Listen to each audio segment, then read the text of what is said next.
Welcome back to Business Traveller. The one thing you learn here in Las Vegas is everybody's trying to game the system in some shape or form. And it's exactly the same thing when it comes to our air travel. We all want to find the loophole, the nook or cranny that's going to give us something that nobody else has found. Take, for example, the hidden city. This is the part of the program where you, the flyer, are let in on an airfare loophole. It's called hidden city ticketing. And the passengers who practice it often save hundreds of dollars. Let's say you want to fly from New York to Los Angeles, but that ticket costs $350. On the other hand, a ticket from New York to San Diego that goes via Los Angeles might be much cheaper. So the daring traveller books the San Diego ticket, only completes the first leg of the trip, doesn't fly onwards to San Diego, and loses that part of the ticket. A lot of my users, they use it for business purposes. Hidden cities isn't new, but Aktara Zaman is an engineer who's created a search engine called Skiplagged, designed specifically to find hidden city opportunities. The airlines don't like it. Yeah, I guess you could say that. That is an understatement. In 2014, United Airlines sued the then 22-year-old Zaman over his website. The case was later dropped by the judge on a jurisdictional issue.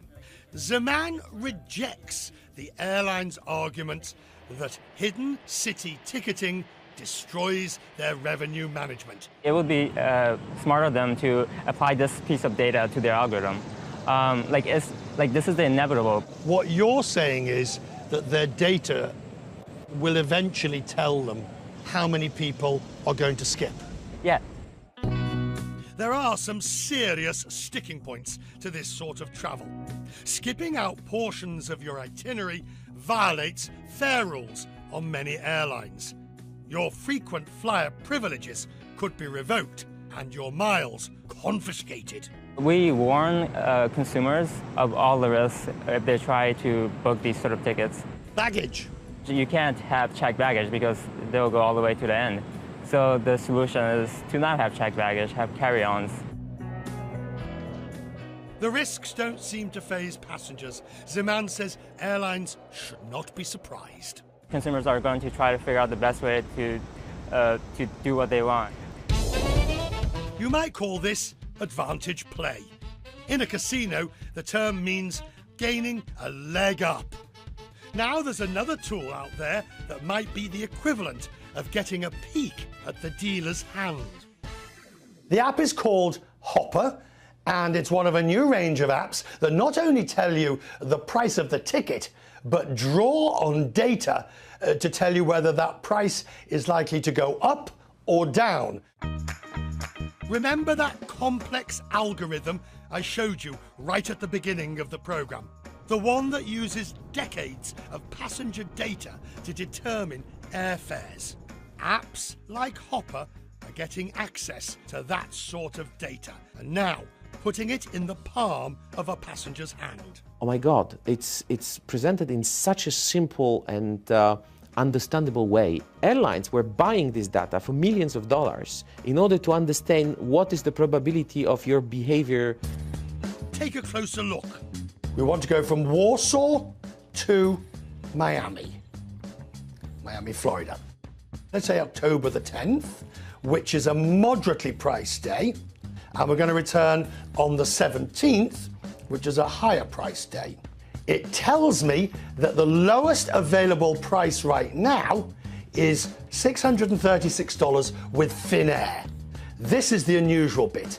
It says you should wait for a better price. Every time there's any movement in the price, it will alert me. London to Los Angeles. We want to go November the 16th. Look at that, it's telling me you should book now. If a customer gets a message, wait, you're going to be having discount from this airline, or you should be buying now in order to save this, that means that in a more simple way, but he gets what our people in the airline used to get. He gets it analyzed and on the screen. Customers are becoming more and more educated. At the same time, so too are the websites and apps you use to purchase those airline tickets. Mikosh, who currently heads up the online travel agency eSky, says the OTAs are evolving. Very clearly in exploiting what is called the data mining, prediction models, and artificial intelligence. Why don't you take this flight? It's convenient. This is what you've done last time. You were happy. Bum. Do you foresee that what we're moving towards is a battle of information? On the one side, it's the airlines, but on the other side, it's the consumer. They are much more equivalent in the battle of information and of data. This is what's going to change the airlines within the next 5 years in a very fundamental way. Passengers are becoming their own power players, taking some of the risk and gamble out of the airline pricing game. And that's it in Business Traveller for this month. I'm Richard Quest in Las Vegas. Wherever your travels may take you, I hope they're profitable. And I'll see you next month.